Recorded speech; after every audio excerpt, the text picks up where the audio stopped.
Hi friends, எல்லாருக்கும் வணக்கம் and welcome back to my channel. இங்கே ஒரு இன்ஃபர்மேட்டிவ் வீடியோ தான் பார்க்க போகிறோம்.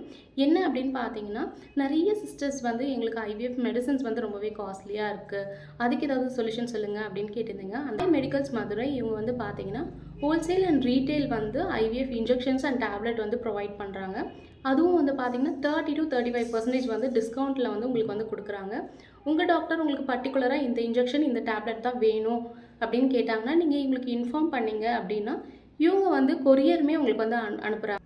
நீங்கள் எந்த பிராண்ட் இன்ஜெக்ஷன் இவங்கக்கிட்ட ஆர்டர் பண்ணாலும் எந்த ஒரு குவாலிட்டியில் எந்த ஒரு சேஞ்சஸுமே இல்லாமல் உங்களுக்கு அதே இன்ஜெக்ஷன் அதே குவாலிட்டியில் உங்களுக்கு 30 to 35% டிஸ்கவுண்ட்டில் கொடுக்குறாங்க. ஊரில் இருந்தாலுமே இந்த ஸ்க்ரீனில் தெரிகிற நம்பருக்கு நீங்கள் கால் பண்ணி அவங்கக்கிட்ட இன்ஃபார்ம் பண்ணி ஆர்டர் பண்ணிட்டீங்க அப்படின்னா உங்களுக்கு அவங்க கொரியர் பண்ணிடுவாங்க. டேரெக்டாக வீடியோக்குள்ளே போயிடலாம். Hi friends, welcome back to my channel. இன்றைக்கி நம்ம சேனலில் என்ன வீடியோ பார்க்க போகிறோம் அப்படின்னு பார்த்தீங்கன்னா, நிறைய சப்ஸ்கிரைபர்ஸ் நிறைய டவுட் கேட்டுட்ருக்காங்க. அந்த டவுட்ஸ்க்கான வீடியோ தான் இந்த வீடியோவில் பார்க்க போகிறோம். வீடியோக்குள்ளே போகிறதுக்கு முன்னாடி புதுசாக பார்க்குறீங்கன்னா நம்ம சேனலை சப்ஸ்கிரைப் பண்ணிக்கோங்க, பக்கத்தில் இருக்க பெல் ஐக்கானையும் கிளிக் பண்ணி வச்சுக்கோங்க.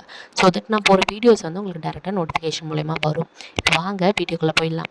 வீடியோக்குள்ளே போகிறதுக்கு முன்னாடி பார்த்தீங்கன்னா, நிறைய பேர் நம்மக்கிட்ட பார்த்தீங்கன்னா feeding kurtis, feeding nighty, handmade soap, இந்த மாதிரி பீரியட் பேண்டீஸ் இதெல்லாம் கேட்டிருந்தீங்க. அதனோட லிங்க் வீடியோ கீழே டிஸ்கிரிப்ஷனில் ஷேர் பண்ணியிருக்கேன். வேணுன்றவங்க போய் பர்ச்சேஸ் பண்ணிக்கோங்க. இப்போ வீடியோக்குள்ளே போயிடலாம். ஸோ ஃபஸ்ட்டு கொஷின் என்ன அப்படின்னு பார்த்தீங்கன்னா, ஒரு சிஸ்டர் இப்போ ரீசண்டாக ஷேர் பண்ணியிருந்தாங்க. அவங்களுக்கு பார்த்தீங்கன்னா 7 மந்தில் பேபி ப்ரீட்டமாக பிறந்துடுச்சு.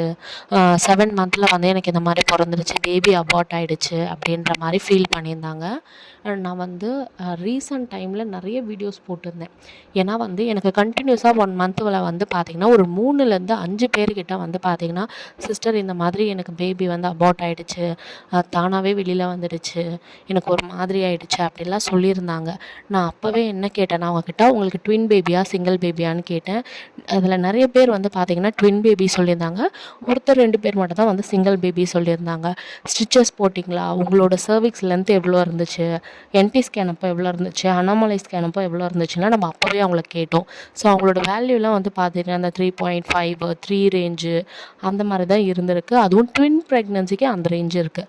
ஸோ நான் அப்போவே எல்லாருக்குமே நான் சொல்லிட்டேன், உங்களுக்கு 3.5 இருக்குது, ட்வின் பேபியாக இருக்குது அப்படின்னா தயவு செஞ்சு உங்கள் டாக்டர்கிட்ட ரெக்வஸ்ட் பண்ணி நீங்கள் ஸ்டிச்சஸ் போட்டுக்கோங்க.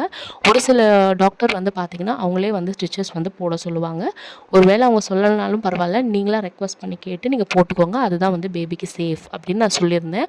இந்த வீடியோ கண்டினியூஸாக தொடர்ச்சியாக நான் ஒரு 2-3 வீடியோ போட்டிருந்தேன். இப்போ இந்த சிஸ்டரும் பார்த்திங்கன்னா 7 மந்த் கம்ப்ளீட் பண்ணிட்டாங்க. திடீர்னு ப்ரீடம் பேபி டெலிவரி ஆகிடுச்சு. ஸோ அவங்க ரொம்ப ஃபீல் பண்ணியிருந்தாங்க. ஸ்டிச்சஸ் போடலையான்னு கேட்டதுக்கு ஸ்டிச்சஸ் போடலை சிஸ்டர், எதுவுமே டாக்டர் சொல்லலைன்னு சொன்னாங்க. ஸோ நான் உங்களுக்கு என்ன சொல்லுவேன் அப்படின்னு பார்த்தீங்கன்னா, இப்போ இந்த சிஸ்டருக்கு எப்படி ப்ரீட்டமாக டெலிவரி ஆச்சோ, ஐவிஎஃப் போகிறவங்க எல்லாருக்குமே பார்த்திங்கன்னா ட்வின் பேபி ஆனாலும் சரி, சிங்கிள் பேபி ஆனாலும் சரி, உங்களோட சர்விக்ஸ் லென்த் 3.5 இருக்குது, 3.6 இருக்குது, 3.2 3.3 இருக்குது, 3 இருக்குது அப்படின்னா இல்லை அதுக்கு கீழே போகிறதுக்கும் சான்சஸ் இருக்குது. ஸோ அந்த ஒரு 1 வீக் 2 வீக்ஸ்க்குள்ளே. அதனால் உங்கள் டாக்டர்கிட்ட ரெக்வஸ்ட் பண்ணி தயவு செஞ்சு சிங்கிள் பேபியாக இருந்தாலும் மெயினாக ட்வின் பேபியாக இருக்கீங்கன்னா ஸ்டிச்சஸ் போட்டுக்கோங்க. கண்டிப்பாக ஸ்டிச்சஸ் நீங்கள் போட்டுக்கோங்க. அதுதான் பார்த்திங்கன்னா பேபிக்கு ரொம்ப ரொம்ப சேஃபு. ஸோ தயவு செஞ்சு உங்கள் டாக்டரே சொல்லலை அப்படின்னாலுமே நீங்கள் தெரிஞ்சு வச்சுக்கோங்க. இதை பற்றி நீங்கள் தெரிஞ்சு வச்சுக்கோங்க. ஐவிஎஃப் போகிறவங்களில் பார்த்திங்கன்னா நிறைய பேருக்கு ப்ரீடம் டெலிவரி ஆகுது. அந்த ஒரு காரணத்துக்காக சிங்கிள் பேபியாகவே இருந்தாலும் இல்லை ட்வின் பேபியாக இருந்தாலும் பரவாயில்ல, நீங்கள் ஸ்டிச்சஸ் போடுறது தான் பார்த்திங்கன்னா பேபிக்கு நல்லது. அதுவும் உங்கள் சர்விக்ஸ் லென்த்து 3.5 கீழேயோ இல்லை 3 கீழேயோ போக போகுது அப்படின்னா இம்மிடியேட்டாக ஸ்டிச்சஸ் போட்டுக்கோங்க. எமர்ஜென்சியாக எதுவும் பண்ணாதீங்க. ஸோ முன்னாடியே நீங்கள் பண்ணுறது பேபிக்கு சேஃபு, உங்களுக்கும் சேஃபு. செகண்ட் கொஷின் என்ன அப்படின்னா, பாலில் ஹார்லிக்ஸ், பூஸ்ட், காம்ப்ளான் இந்த மாதிரிலாம் கலந்து எடுத்துக்கலாமா அப்படின்ட்டு எனக்கு நிறைய டவுட்ஸ் நிறைய பேர் கேட்டுட்ருக்கீங்க. அதுக்காக நான் எதுவுமே வீடியோ போடலை. ஆனால் அவங்களுக்கு ரிப்ளை மட்டும் நான் பண்ணியிருப்பேன். இப்போயும் பார்த்திங்கன்னா ரீசெண்டாக அந்த ஒரு கமெண்ட் தான் வந்தது. ஹார்லிக்ஸ் குடிக்கலாமா, பூஸ்ட் குடிக்கலாமா பாலில் கலந்து அப்படின்னு கேட்டிருந்தாங்க. உங்களுக்கே தெரியும், ஸோ ஹார்லிக்ஸ், பூஸ்ட் எல்லாத்துலேயுமே சுகர் கண்டிப்பாக இருக்குது. ஸோ அது இல்லாமல் மற்ற கெமிக்கல்ஸ் எதனா இருக்கா அப்படின்றது நம்மளுக்கு தெரியாது.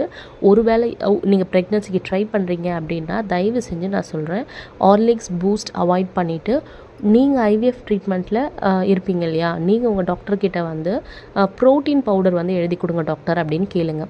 அவங்க வந்து ப்ரோட்டீன் பவுடர் வந்து எழுதி கொடுப்பாங்க. ப்ரோட்டீன் பவுடர்லேயே நிறைய ஃப்ளேவர்ஸில் இருக்குது. உங்களுக்கு வந்து எந்த ஃப்ளேவர் பிடிக்குதோ அந்த ஃப்ளேவருக்கு தகுந்த மாதிரியே நீங்கள் வந்து எழுதி கொடுக்க சொல்லி கேளுங்க. கேட்டுட்டு அந்த ப்ரோட்டீன் பவுடரை வந்து டெய்லி நீங்கள் வந்து பாலில் வந்து சுகர் எதுவும் சேர்க்காமல் அந்த ப்ரோட்டீன் பவுடரை மட்டும் சேர்த்து நீங்கள் வந்து குடிக்கலாம். ஸோ ஹார்லிக்ஸ் பூஸ்ட்டுக்கு பதிலாக வந்து பார்த்திங்கன்னா அந்த ப்ரோட்டீன் பவுடர் எடுக்கிறது வந்து பேபிக்கும் ரொம்ப நல்லது, உங்களுக்கும் ரொம்ப நல்லது. அதில் ப்ரோட்டீன் வந்து நல்லா பேபி க்ரோத்துக்கு ஹெல்ப் பண்ணும். ஸோ நீங்கள் வந்து உங்கள் டாக்டர்கிட்ட வந்து ஒரு நல்ல ப்ரோட்டீன் பவுடரை எழுதி கொடுக்க சொல்லி கேளுங்க. உங்கள் டாக்டரே எழுதி கொடுப்பாங்க. மற்றபடி இந்த ஹார்லிக்ஸு பூஸ்ட்டு இதெல்லாம் தயவு செஞ்சு ப்ரெக்னன்சிக்கு ட்ரை பண்ணுறீங்கன்னா எடுக்காதீங்க. ஒரு சில பேர் சொல்லுவாங்க உங்களுக்கு டயபெட்டிஸ் அது இது எதுவுமே இல்லைன்னா நீங்கள் தாராளமாக எடுத்துக்கலான்ட்டு. பட் ப்ரெக்னன்சிக்கு டைப் பண்ணும்போது காஃபி, டீ, ஹார்லிக்ஸ், பூஸ்ட் இதெல்லாம் எடுக்கிறது ரொம்ப தப்பு. ஸோ முடிஞ்ச அளவுக்கு குழந்தைக்கு என்ன நம்மளால் சத்தாக கொடுக்க முடியும் அப்படின்னு பார்த்தா நம்ம வந்து ப்ரோட்டீன் பவுடர் வந்து கொடுக்கலாம். ஸோ நம்ம சாப்பிட்ற ஃபுட்டு தான் அந்த குழந்தைக்கும் வந்து போகும் அப்படின்றத மைண்டில் வச்சுக்கிட்டு ஸோ ப்ரோட்டீன் பவுடர் வந்து வாங்கி தினமும் ஒரு ஸ்பூன் எடுத்து நீங்கள் பாலில் கலந்து குடிக்கலாம். தேர்ட் கொஷின் என்ன கேட்டிருந்தாங்க அப்படின்னு பார்த்தீங்கன்னா, ஐவிஎஃப் பண்ணுற எல்லாருக்குமே ஃபஸ்ட் டைம் வந்து ஃபெயிலியர் ஆகுமா அப்படின்னு கேட்டிருந்தாங்க. ஐவிஎஃப் பண்ணுற எல்லாருக்குமே ஃபஸ்ட் டைம் வந்து ஃபெயிலியர் ஆகும் அப்படின்னு நம்ம சொல்ல முடியாது. ஒரு சில பேருக்கு வந்து பார்த்திங்கன்னா ஃபெயிலியர் ஆகுது. அது வந்து அதுக்கான ரீசன் வந்து நிறையா இருக்கலாம். ஆனால் ஒரு சில பேருக்கு வந்து பார்த்திங்கன்னா ஃபஸ்ட் டைம் ஐவிஎஃப் பண்ணாலே வந்து பார்த்திங்கன்னா சக்ஸஸ் வந்து ஆகுது. அது சக்ஸஸ் ஆகிறதுக்கு ரீசன் என்ன அப்படின்னு பார்த்தீங்கன்னா, ஒன்று அவங்களுடைய எம்ப்ரியோ வந்து நல்ல குவாலிட்டியில் இருக்கணும், அவங்க கர்ப்பப்பையில் எந்த ஒரு இன்ஃபெக்ஷனுமே இருக்காது. ஸோ அந்த மாதிரி இருக்கும்போது வந்து பார்த்திங்கன்னா அவங்களுக்கு கரெக்டான டைமில் வந்து ட்ரான்ஸ்ஃபரும் பண்ணிட்டாங்க அப்படின்னா அந்த பேபி இம்ப்ளான்டேஷன் ஆகி ஃபஸ்ட் டைமே வந்து சக்ஸஸ் ஆகிறதுக்கு நிறைய வாய்ப்பு இருக்குது. ஆனால் வந்து இப்போ என்ன நடந்துகிட்ருக்கு அப்படின்னு பார்த்தீங்கன்னா, நிறைய பேருக்கு இந்த செகண்ட் டைம் பண்ணாதான் வந்து பார்த்திங்கன்னா நிறைய பேருக்கு வந்து சக்ஸஸ் ஆகுது. ஸோ அதுக்கு என்ன ரீசன் அப்படின்னு நம்மளுக்கு தெரியாது. மேபி வந்து அது எம்ப்ரியோ குவாலிட்டியாக இருக்கலாம், இல்லை அவங்க கர்ப்பப்பையில் ஏதாவது சின்ன சின்ன பிரச்சனை இருக்கலாம். ஸோ அதனால் கூட வந்து ஃபெயிலியர் ஆகிருக்கலாம். பட் இப்போ முக்கால்வாசி பேருக்கு வந்து பார்த்திங்கன்னா செகண்ட் டைம் பண்ணும்போது தான் வந்து சக்ஸஸ் ஆகுது. அதுக்குன்னு ஃபஸ்ட் டைம் பண்ணாலே ஃபெயிலியர் தான் ஆகும் அப்படின்றது வந்து அர்த்தம் இல்லை. ஹோப் இந்த வீடியோ யூஸ்ஃபுல்லாக இருக்கும்னு நினைக்கிறேன். இந்த வீடியோ யூஸ்ஃபுல்லாக இருந்தால் இந்த வீடியோ லைக் பண்ணிட்டு நம்ம சேனலை மறக்காமல் சப்ஸ்கிரைப் பண்ணி வச்சுக்கோங்க. டயட் சார்ட் வந்து உங்களுக்கு பிசிஓடிக்கு, ஐவிஎஃப்க்கு, டயபெட்டிஸ்க்கு, தைராய்டுக்கு தேவைப்பட்டுச்சு அப்படின்னா இன்ஸ்டாகிராமில் எனக்கு டிஎம் பண்ணுங்கள். ஜஸ்ட் 99 rupeesல வந்து நம்ம வந்து டயட் சார்ட் வந்து கொடுத்துட்ருக்கோம். இதே மாதிரி உங்களை நெக்ஸ்ட் வீடியோவில் பார்க்குறேன். தேங்க்ஸ் ஃபார் வாட்சிங்.